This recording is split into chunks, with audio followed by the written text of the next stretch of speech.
Hello and welcome. My name is Anastasia Couch. I'm a Peace and Conflict Studies major with a minor in politics.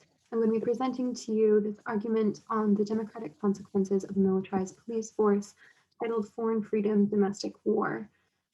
Start, I want to quote James Baldwin, who once wrote that Harlem was an occupied territory, noting the ongoing war being waged on the inhabitants at that time. I could not carry on in this presentation without giving recognition to the fact that the militarization that I'm going to be describing unjustly and disproportionately impacts Black and Brown lives. This is not a new phenomenon, and it's getting measurably more lethal. I would also like to give a brief content warning, as I will be dealing with topics surrounding police brutality in this presentation. The majority of us in college at this time especially have only been conscious of a post-9/11, post-war on terror world. My argument rests in the idea that this war was re-imported back to its place of origin, that the increase in militarization abroad was brought back in the form of repression and state violence. Our own democracy is suffering because of an increased militarization of police forces particularly. To make this case, I'm going to first be giving attention to several key indicators of democracy, noting especially the importance of healthy civil-military relations and how domestic policing informs this indicator in large part. And then I will then be examining this translation of war, how certain aspects of our police have been militarized as a result of the ongoing war on terror of the last 2 decades. And for the purposes of this presentation, it helps to have a basic understanding of civil-military relations. In its most simplest form, it's simply the overlap and distinctions between the social and political sphere and then the military sphere. A democratic understanding of this relationship, of course, assumes a populist civilian control of the military, supported by safeguards and checks and balances between these two distinct spheres. And we care about civil military relations for the purposes of this presentation anyway, as a democratic indicator. They inform several critical components of what makes a healthy democracy. Here, I'll be drawing from 2 established methods of measuring democracy, the IDEA framework and the Fragile States Index. The Fragile States Index, done through the Fund for Peace, measures several factors through their security apparatuses indicator. The first, and perhaps the most relevant to the idea of militarization, is the measurement of social DDR programs. There's also an examination of documented instances of police brutality. And according to the most recent metrics, the US is getting significantly worse in this indicator. If you follow the measure of this blue line seen here labeled SA for security apparatuses, they are worsening rather than improving, especially seeing a sharp increase in the last year alone. Likewise, within the IDEA framework, there's a cause for concern in the indicator that I've chosen here, that of personal integrity and security. Because of my concern with the use of lethal force, this indicator is being monitored by the IDEA for concerning developments, some of which can be attributed, yes, to the effects of COVID-19, but then also for deaths due to political or state-sponsored violence. So I argue that these essential components of a healthy democracy are under threat by an influx of domestic social militarization, seen especially in changes in police forces. Of the many ways that foreign war has been translated back home, and focusing on these 3 primary areas: tactics of composition and of rhetoric.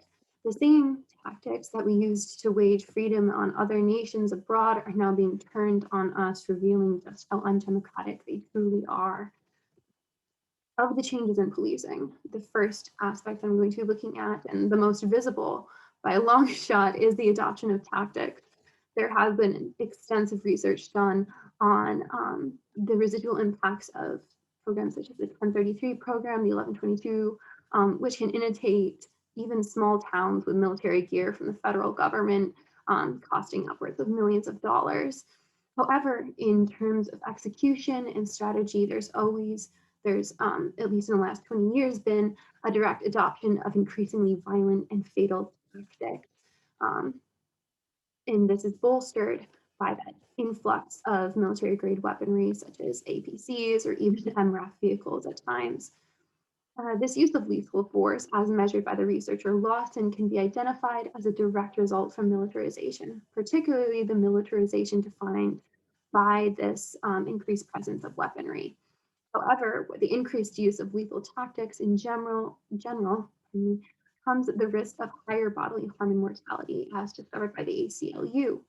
In fact, the independent collection of deaths measured through the database Fatal Encounters um, displays a marked increase in deaths and fatal encounters after 2002.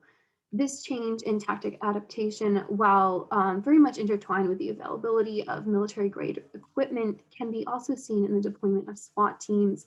Not only has SWAT usage increased dramatically, but so has their use of military grade maneuvers as well, such as dynamic or forced entry. These raids often escalate relatively low risk encounters, such as executing search warrants. Often these tactics are enforced, encouraged, or even professionally taught by ex-service members who instill the idea of a highly militarized warrior class. Which brings us to the second form in which militarization has taken place in domestic policing, and that's in composition. As a result of these last 20 years of war, the domestic police force has seen a dramatic change in their composition, specifically in an inundation of military veterans into the police work. This is cause for concern, particularly if we consider the possibility of the increase of lethal force and fatal force use. First, it has to be established that veterans, especially veterans of the War on Terror, are disproportionately represented in police work. Veterans compose only about 6% of the general population, but approximately 22% of the police force nationally. In fact, law enforcement is among the most popular domestic industry choices for veterans who are reintegrating to civilian life. This is due, yes, to the nature of the work, but also internal hiring processes motivated by federal programs. What's concerning about this reintegration process, however, is the measurable violence associated with former service members once they put on the badge. Not only has Pew Research found that veterans are more likely to fire their weapons while on duty, but the Marshall Project also found that officers with military experience generate more civilian complaints of the use of excessive and fatal force. And I want us to consider how this composition, this change in composition, interacts with the change in tactics. What happens when a returning service member is reintegrated to a precinct that is also, at the same time, consistently receiving military grade equipment, while also, at the same time, encouraging training that emphasizes a warrior cop mentality? Which brings us to our final and perhaps the most difficult to define dimension of how our policing has become militarized. It is pernicious because it is so much more intangible of an element. War rhetoric infects the training, the promotion, and the social conversation surrounding domestic policing to the point where the wars on terror and the wars on crime are terms that are easily on the tip of all of our tongues. Of course, vocabulary shifts to fit the current circumstance. As we see more militarization, we learn to describe it in militarized language. However, I want to bring us back to that basic definition of what civil military relations are, right? There's a definition of the boundaries placed between the civil and political spheres in the military sphere. How does a shift in language and a shift in the way that we deal with militarized phenomena also reflect the blurring of these lines in civil military relations? The ACLU in part attributes the rise in increased lethal force by police to the shift both in legislation and in language from addressing problems such as crime at a local and an individual level to a national, a federal level. Likewise, there's a more theoretical measure of militarization by the researcher Lawson that analyzes the intertwining of hierarchy and ideology and how one informs the other. Militarist rhetoric informs them both and changes them both. The Sufon Center in 2020 published a report, and it truly captures the area in attempting to label these issues or mislabel these issues. They call the war on crime another Marshall attempt to deal with social challenges and describe how the invention of the terms such as the war on drugs or even the war on terror have captured and changed the public conception of how and when the state can justly exercise violence. In terms of assessing the state of policing, our third and final part of this presentation, there's a few recommendations to be made, and I'll be addressing the symptoms as I see them of this change in civil-military relations. First, in terms of tactics, the immediate push can be made against any federally supported arms distribution program to domestic police precincts. These are programs such as I mentioned, the 1122, the 1033, or even the Burn Jag programs, among others. There are more. Secondly, in terms of addressing this composition, the Marshall Project has made incredible recommendations about the reintegration of veterans into civilian careers. Mental health and trauma screening for veterans entering police work particularly would be the start of a remedy of great efficacy, as well as even just better DDR and social support for that process as a whole.